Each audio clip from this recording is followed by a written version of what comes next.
Rightio, we are on. Welcome to the Luke Farr Show, a show to motivate, educate, and inspire our next generation of leaders. Guys, welcome to the show. Thank you.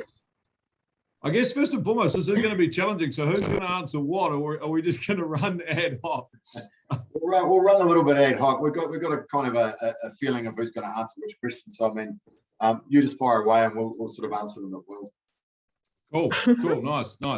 Well, yeah, like I said, thank you very much for joining. This show's purpose is to motivate, educate, and inspire our next generation of leaders.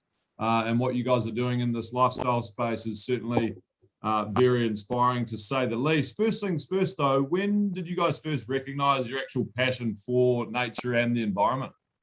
When I was about age 5, so I used to always sponsor Greenpeace. Used to sponsor the Hector's Dolphins back when I was a young kid, and then always had a bit of a passion for environment. I've obviously surfed all my life, spent a lot of time snowboarding like yourself, and we've always been sort of, one with the environment. So for most of my life, watched a lot of the David Attenborough stuff, and was always interested in things around the planet. Yeah, nice, fantastic. And so you founded, is it pronounced LETE or LETE? Or it's LETE, so it's back in the athlete elite. So just going, well, actually, I'll take you back one more step. So I actually decided that we wanted to start an activewear brand, and more importantly, a sustainable activewear brand, one where we could actually give back. So obviously, as an individual, you can only do so much, and as an organisation, you can do a hell of a lot more. So what about you, Pauline? What's your? I think I got into it when we started going down the rabbit hole. We started watching all these documentaries, and it was just horrific to see what we've done to the planet. So yeah, that's definitely where I got my fire got lit. Not lit, lit. Yeah. Actually, how challenging was it getting the name? What process did you run through there? I mean, obviously there's definitely people that go straight to the drawing board, but it was a pretty big process. So we engaged with a creative, and there was a lot of think tanks that happened. So Firm and Creative have been absolutely great partners of ours in terms of helping us along that journey. But we did massive think tanks on it. We came up with big lists of names. There was one stage where we were actually going to call ourselves Mono. But we being singular, but it kind of we couldn't get the .coms, obviously trademarks, all those sorts of things. We had to investigate first to make sure that those things were available. So it was a big process. The brand needed to encompass sort of who we are as individuals, but equally as a business, and that whole environmental piece. And that was the hard part. So we got there, and we did that obviously with the help of some really good creatives, and that's and they took out in essence and really brought it to life. Yeah, was that are you able to sort of run us through that process? I mean, from your inner thought process around how not only like the nature works, but how you are connecting to the environment, and especially for your ethos and bringing out products that are, very relevant to, like you said, you snowboard and surf and you're in the element. So like, how do you kind of portray that? And I'm kind of going off tangent here, and it's not, and that's how the show works. It doesn't have to necessarily be those questions, but how do you make sure and ensure as a brand you're I guess hitting those strides on a regular basis within each different element, from the surf to the snow, for example? You kind of you've really got to research what you do, and I guess creating a brand, you absolutely need to be true at your core fundamentals in terms of what you're about. So sustainability means being true sustainable, and that means the way we live your life just on a daily basis outside of what we do for work, but equally what we do as a business, and encompassing, obviously that environmental stuff, but equally our supply chain. So you've got to do your research. You've got to make sure that your supply chain is not greenwashing. You've got to make sure that they've got all the relevant certification that you need to actually create that brand. So I think probably the biggest piece for us is making sure that everything from cradle to gate has been fully locked down. So we went and met with the manufacturers. I flew over just before COVID. I was over in Vietnam and checking out some other clothing manufacturers at the time, and luckily got back. So that was a good thing. But needing to make sure that you otherwise you'd be zooming from there. Absolutely, it would have been a bad place to be zooming from. connection might have been a bit shoddy, but nonetheless, I'm sure we could. Exactly. Yeah. So Very yeah, good. Let's talk a little bit about community. I mean, for both of you, what defines a wholesome community, and what does that word mean to you essentially? Wholesome community to me is a community that focuses on mind, body, and soul, and focuses on the connection to the planet and each other, and just having that respect and compassion towards not only each other, but also the planet and every living thing on this planet. Yeah, nice. Yeah. And for you, Dan? Yeah, or is that bridging into the next? Yeah, you're like, right, that's covered. Thank you. No, so that's good. Yeah. Really, she's pretty well covered. I guess there's only probably a couple of little things that I'd add to that community. But I mean, the true essence of, I guess, of community is about being around like-minded individuals, and obviously it's the same reason why we set up LETE is so that we could build a community of people that we're like-minded. And the goal for us is obviously we can only do good things if we've got good community. Right, so yeah, definitely goes hand in hand. For the viewers that aren't aware, the product essentially that you're using is please correct me if I'm wrong here, around the pronunciation, Tan-Busel, which is an environmentally friendly bamboo fabric, primarily used in your garments, known for its breathability, durability, UV resistance, and antimicrobial properties. Is this completely unique to you guys, or is this a fairly common product out there on the market? It's not really common, I would say. It's been I mean, bamboo in itself is not that common these days, and to be fair, the polyester market has done a really good job at trying to trash bamboo products, because there was a bad rap that's been around, and certainly there is what we call eco-friendly or sustainable bamboo products out there in the way they are manufactured. So it's a bit like vegan, right? There's good vegan, there's bad vegan. If you go and eat deep fried potato chips all the time, all that stuff, that's not going to be good for your health. Whereas bamboo is exactly the same. You can produce it in a way that's not good for the environment, and you can produce it in a way that is good for the environment. So Tan-Busel, it's actually pronounced Tan-Busel, is a patent. Right, gotcha. So now you know, which is good. And we're sharing all of our secrets here, by the way. Yeah. I'm registering the website as we go. Yeah. So there was a forum, and this was to sort of combat that negative, the negativeness that was around bamboo. It's a Chinese consortium that's been set up to kind of help control the supply of bamboo into bamboo markets, and for the basis that they wanted to do that for the environment. So they wanted to make sure that this closed loop system is actually being used. It is a patented technology. So there are aspects of their process that they don't share publicly as a result of that patent, but they're pretty much the same as any other closed loop system, where nothing really gets back in the environment. It's fully recycled. There's no chemical left in the product at the end of its cycle. Tan-Busel, the actual product itself, the bamboo kun. So the way bamboo is actually, or bamboo fabrics are actually made, is the inside pulp of the bamboo. The Tan-Busel is a special type of bamboo that they grow for it, which has a thicker, fluffier kind of pulp on the inside. And that pulp, the same way that you produce wool, is then put in a kiln and then turned into a thread, which then is equally turned into a fabric thereafter. So it's quite an arduous process by the sounds of things. That is, yes, definitely. It's amazing. I mean, it's a really, one thing I like about it is that, like the other closed loop systems, it is actually good for the environment. And there's only one chemical used in the production, which is basically caustic soda, and it's pretty much what they use for organic cottons and all of the other sort of what they deem to be sustainable clothing materials. Right. Is that a challenge to communicate that message to the end prospective user, or is that, do you do that in the way of video, or I mean, how do you communicate? Because that's obviously a huge unique differentiator, right? It is, definitely. Because there's so much to say in that piece, we kind of want people to come through and research a little bit. We do show it obviously on our stand and through our website. So LETE, Connect and Protect, which is our charity side of our business. So we actually, the charity, I guess the clothing is just the vehicle to do our other work, which is the environmental work. So the LETE, Connect and Protect page, which is the About Us on the hub, has all the information that you could ever need around obviously these products that we use. So we want our guys to do a little bit of research, and that hub's been set up so that we can obviously encourage like-minded people to come and view not only good alliance partners that we have like halfcut.org, which is why I'm walking around with half a beard. I was going to bring that up. I thought, hey, look, horses for courses, man, whatever you're into. No judgment here. I mean, I think it looks great. Could be the new trend. Cut. That's why Paulina's half a braid going on. So. Yes. That's great. Yeah, run us through the charity. That'd be great to touch on that. So run us through sort of how it works and how people can get involved. Sure. And Paulina, you can chime in anytime you like. So halfcut.org. So Jimmy Halfcut. Basically, Jimmy is an absolute legend.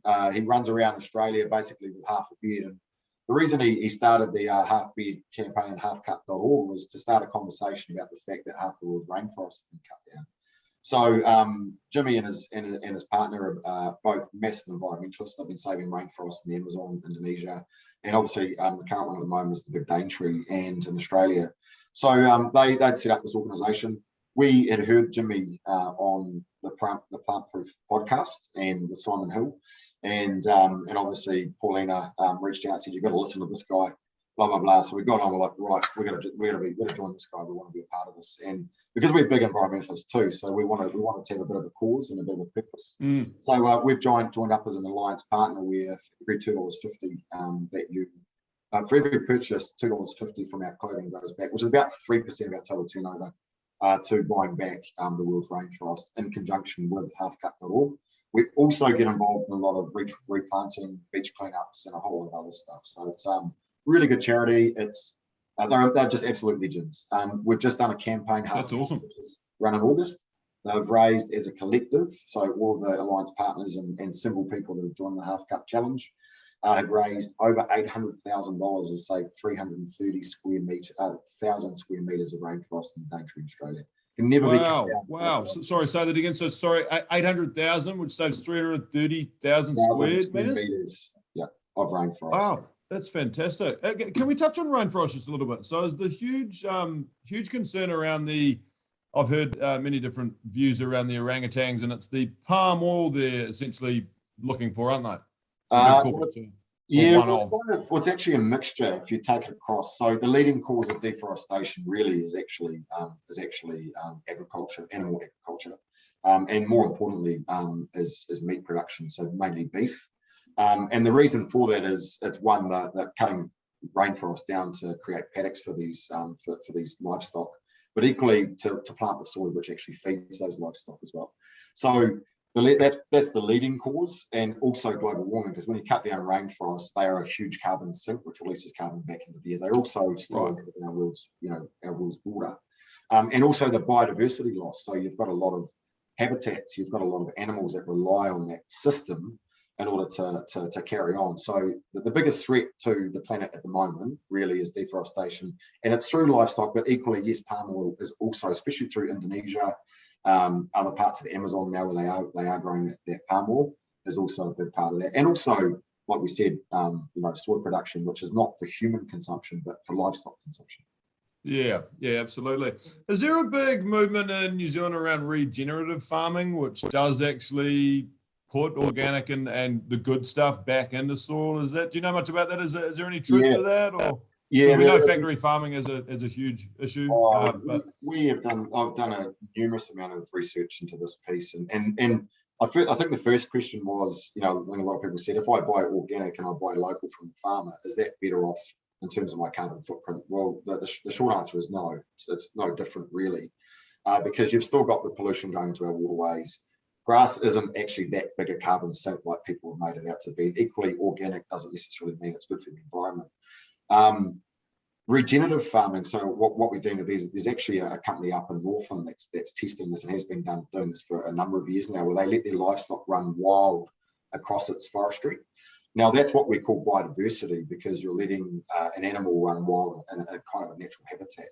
That sort of farming, yes, is absolutely good for the environment, but ripping down trees and paddocks and the pollution that we get, unfortunately, as a result of that, the pesticide spray, the antibiotic use, all of those things that just cause pretty much the sickness to the planet and obviously us humans, right? So short answer, no. long answer, if it was done in long answer, we'll do another podcast. exactly, and we can get some experts on as well. Just on that topic. I absolutely love that you guys are both living and breathing your brand ethos. I mean, what are some daily rituals that are absolute non-negotiables for the both of you? I love doing 3 things I'm grateful for every morning.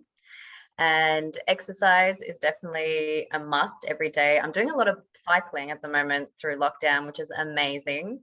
Yoga, and a bit of breath work as well. Usually when just I get stressed, I just remind myself to connect back to my breath.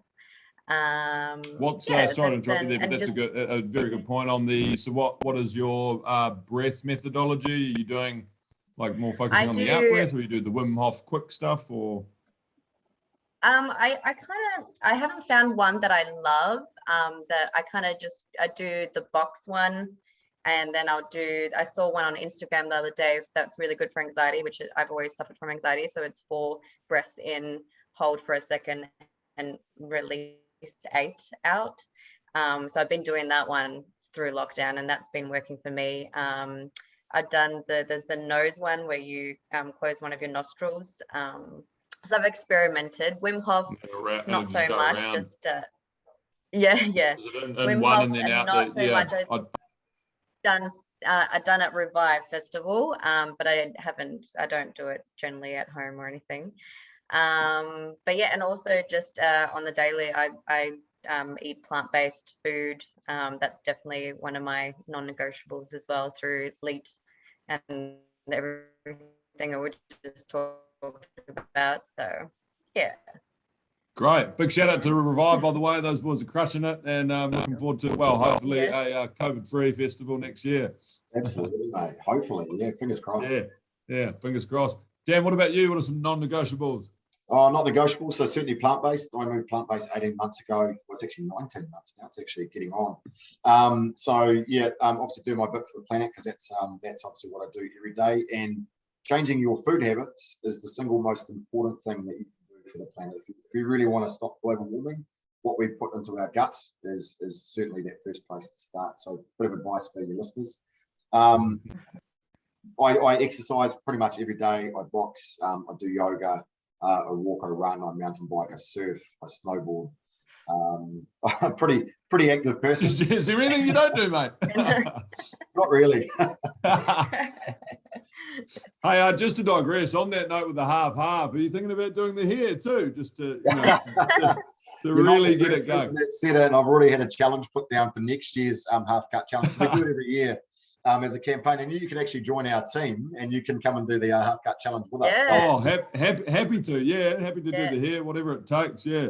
I had a few people asking me to shave half my head. I'm like, oh, there was a lady this year who did it, so I'm like, maybe next year.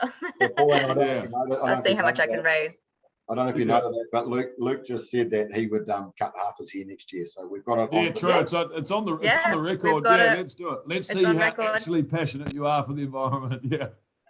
Yeah. That's good. It's on. Sounds good. Lock it in. Hey, let's just. I want to backtrack to the breathing thing. So, because that's very important. Obviously, as we're I guess living in a fairly stressed environment, especially currently at the moment, and effectively as humans we are over breathing. Just to back into some like quick fire tools that people can use just immediately, just to really get back into that diaphragmatic breathing. Like because it all starts in the mind, right? So like, what are some quick things people can do out there, whether or not they're in a board meeting or stuck in traffic and getting very wound up and they're almost to the brink of a panic attack? What's some things to really just connect them and get grounded again, as far as breathing goes? Couple little techniques that I use. So if I've had a really bad meeting or I've had an incident at work, because quite often most of our stress is at work, because we're taking on everybody else's stress and anxiety as well. So if I'm in the car, I'll literally take 10 big deep breaths. So 4 seconds in through the nose and 8 seconds out through the mouth, and I'll do that 10 times, and that actually gets me back into a calmer state, ready for my next meeting. So, and that's literally within a half an hour time frame. So if I've had a really meeting, I'm having to go to another meeting and be my 100% myself,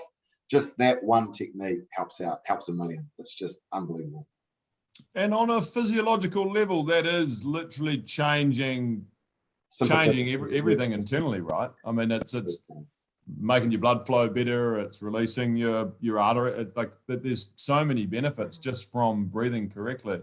Your cortisol levels come down. So what you're doing is you're tricking your sympathetic nervous system to calm down. So it brings you, because when you're stressed, your cortisol levels are really high. So the goal is you want to try and bring those cortisol levels down and get you into a more relaxed state. And tell you what, those techniques, there's some friends of ours that do a lot of breath work and stuff as well. Josh and, obviously Sam Hill, I think it is Sam. Steve. Yeah, so, and they're absolutely experts at it, and they swear by it. And I guess the Wim Hof is probably a testament, because I've now got scientific studies, obviously from his work. Oh my God, absolutely phenomenal how he got them to, what did they get to inject in them in the hospital? He said, give me this stuff and I'll conquer it through breathing. I was like, what an absolute hero. Yeah. What if he's done that to COVID? Yeah, he's like purposely goes out there just to seek COVID. He's like, I can beat this just through breathing. I can do this. On that note, life is 10% what happens to us and 90% how we react to it. How do you guys sort of react to it on a daily? Oh, man, I think what doesn't kill you makes you stronger, and every failure is a learning opportunity, not a failure. And I think that's probably the key opportunity, is that I think people look at themselves and go, I've failed right now, and this is, and get themselves down. Whereas, 10% is what happens to us, absolutely, and 90% is all about attitude. So goal is to not let yourself get into that space, and it's easy to, right? We all suffer from that from time to time. So that's kind of my one piece of advice, Paulina.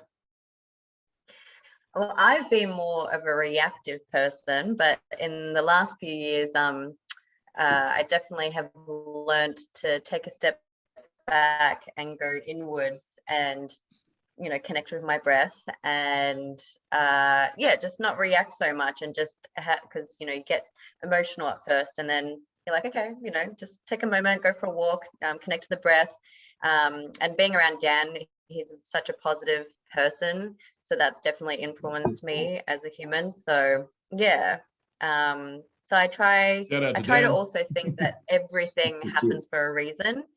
So yeah, definitely every challenge, every good, bad, you can kind of look at nothing's good, nothing's bad, everything, there's a learning in everything, there's a gift in everything. So yeah, that's good insights. Yeah, it is what it is type thing. It's very challenging for us to get out of our own heads though, and they always talk about that in books, like get out of your own way. But at the end of the day, our monkey chatter brain does not enable us easily to get out of our own way. We're just wired that way. Well, we are, and we also live in an environment like that creates that for us too. The need to, I guess there is, we live in an environment where, we worry about our image, we worry about what people think about us, all of those sorts of things, and it's kind of a false environment. Learning to be present is probably the hardest thing to do, and probably 90% of the population walks around not being present because we're so focused on what's happening in the future or what's happened in the past that we forget about actually just enjoying what's happening right now. And that's probably the hardest thing for all of us to sort of learn, right? So yeah, I find that awfully challenging, even as something as simple as going for a walk, and you just I like to say you're 20 steps ahead in your thoughts, and you're not even just looking around you and thinking about what's actually going on, and you sort of you can walk like a kilometer and not even sort of take in anything because you're just so in your own head thinking about, like you said, past. And then sometimes you get so carried away, you get lost, right? You're like, where actually am I? I don't know where I am. Because all you're doing is you're going over, just churning all these thoughts. So it is a challenge. I definitely, I've faced some serious anxiety and panic attacks in the past, and just constantly trying to manage that. But it's an ongoing battle for sure. Like anything, Luke, I think there's something I've always said to Paulina is, because she suffers from quite bad anxiety as well, is that, certainly it's like sport or, being good at something, you've got to keep practicing.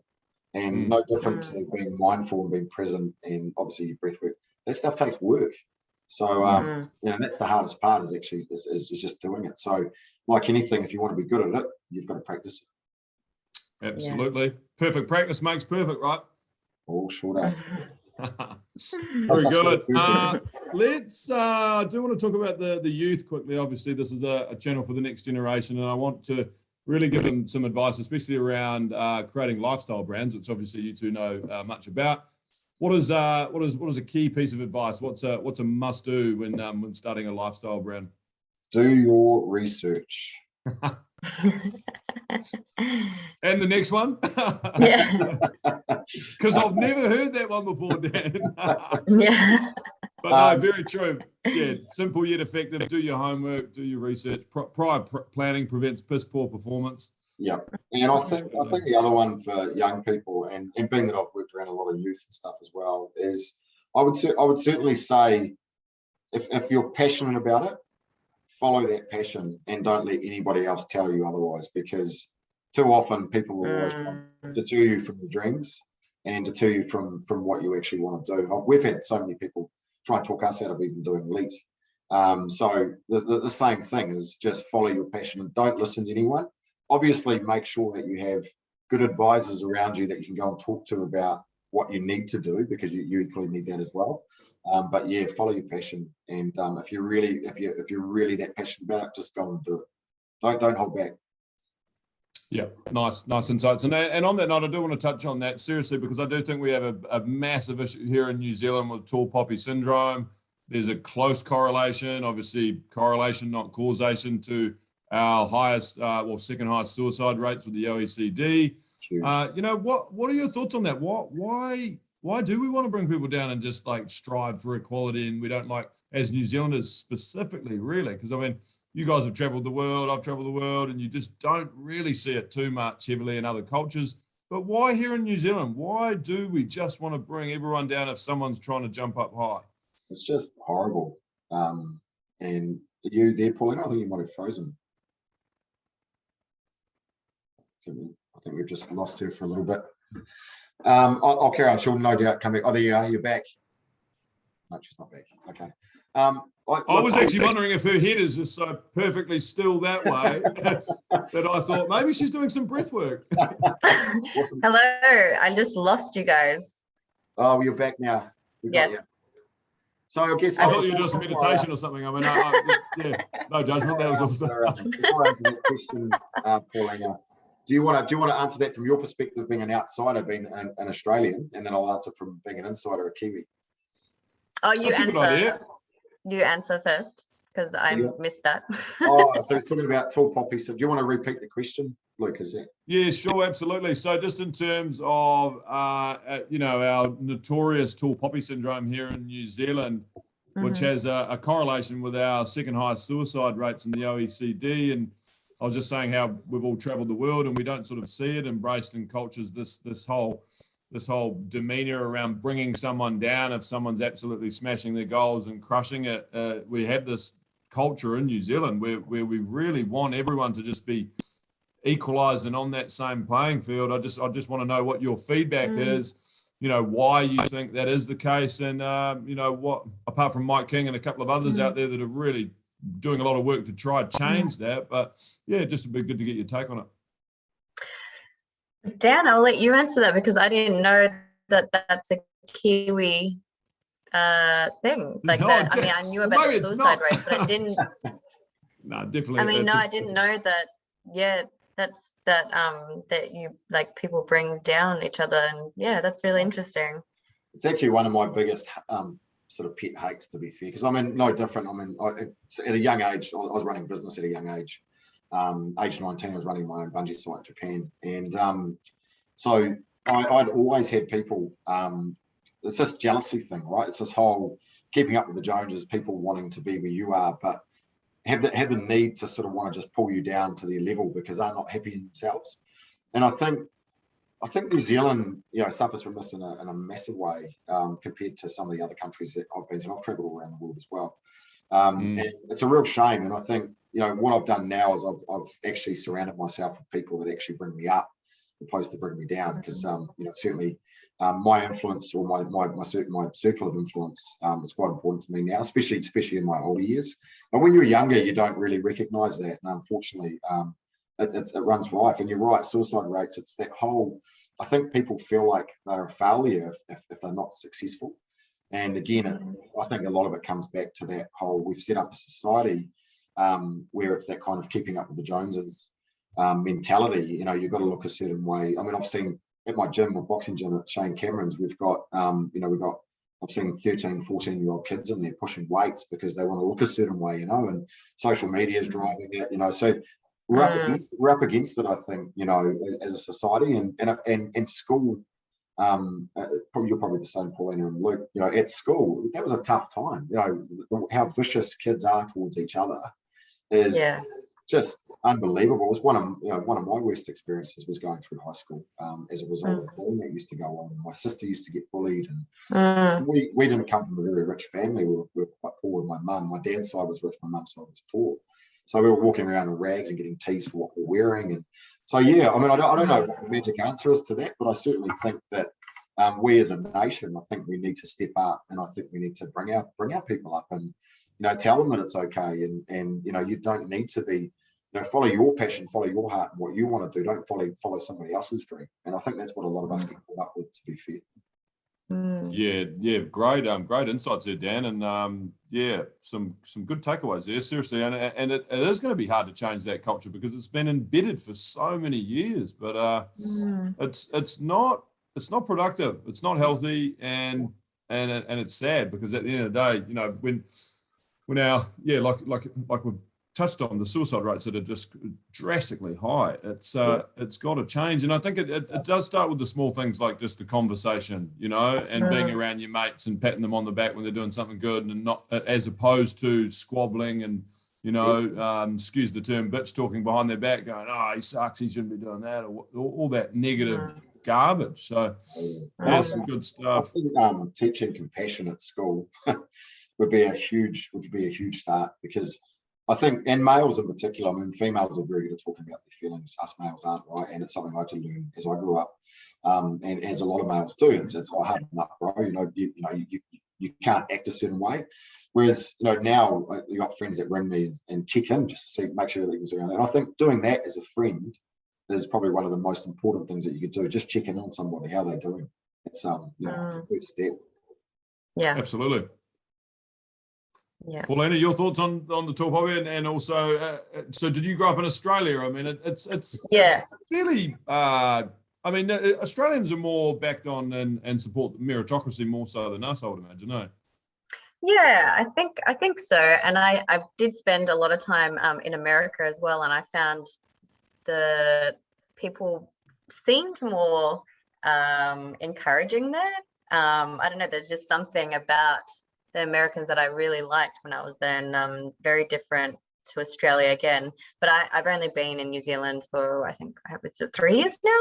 So I didn't realize that that's a thing here. I mean, I knew about the suicide rate, but yeah, I mean, I'm the same. I got bullied all through high school, and I just cannot imagine what young teenagers are going through today with social media. It's almost like when we were in high school, we could go home and escape it, whereas now there's no escape. So I really do feel for kids worldwide, regarding that topic. And we need to learn to teach more compassion and meditation. I have seen that some schools are taking up meditation, yoga, just those practices I think are really important. Pull each other up, not pull each other down. That's the key. Yeah, and kids, get off that damn TikTok. That ain't helping. That ain't helping. Put the, you put your do your dance routine in front of each other, not on this app. Very good. Last but not least, can you guys think of something that everyone could agree on, despite the chaotic world that we live in? So as far as collaboration goes, as far as being, a unity, as we all need as a humanity, and we love that tribal power, but sometimes often in this modern age that we are living in the 21st century, we seem to be more in silos and engaged communities as opposed to connecting. So yeah, what's your take on that? You first, Paulina? I think we can all agree that we've seen quite a lot of positive come out of this pandemic, and for Mother Nature, you know, I went for a walk the other day and it was just so clear. And I remember last lockdown a year ago, me and Dan were just looking out and out in Whangaproa and just how clear it is, and there's just no pollution in the air. And so yeah, and just going back to the basics and how beautiful, and there's so much beauty in that. So I hope we can all agree on that one. 110%. Yeah. Well, Whangaproa, by the way. Oh, Whangaproa is awesome. It's such a good spot. Good spot. Not quite as good as Hawke's Bay, but it's up there. Yeah.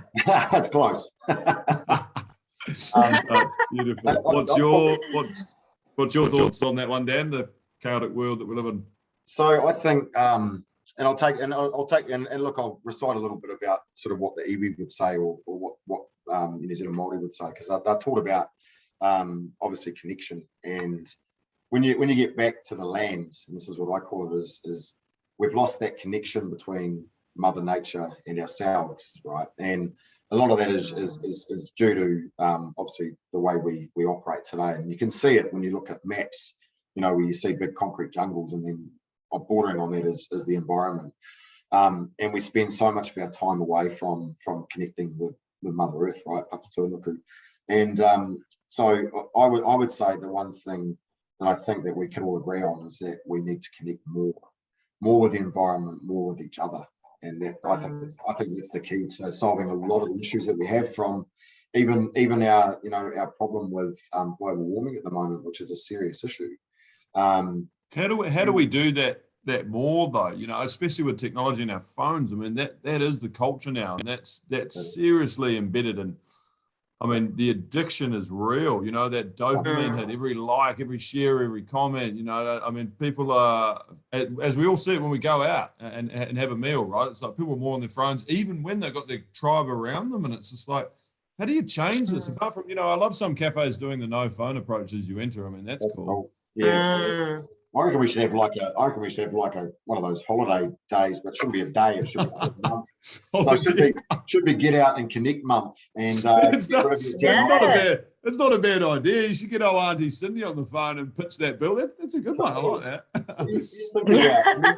You think about how many good walks we've got, how much of our nature, like just everything. You could just get humans out of the city, get them into the environment, and get them connecting again, get them involved into community projects. So like if it's down at Te Anatu at the moment, they've got that regeneration program for that biodiversity, which is working really, really well. Like get out and enjoy, join a community group like that and go and do something for the environment, help each other. That's the key. Or even just talk to your bloody neighbour.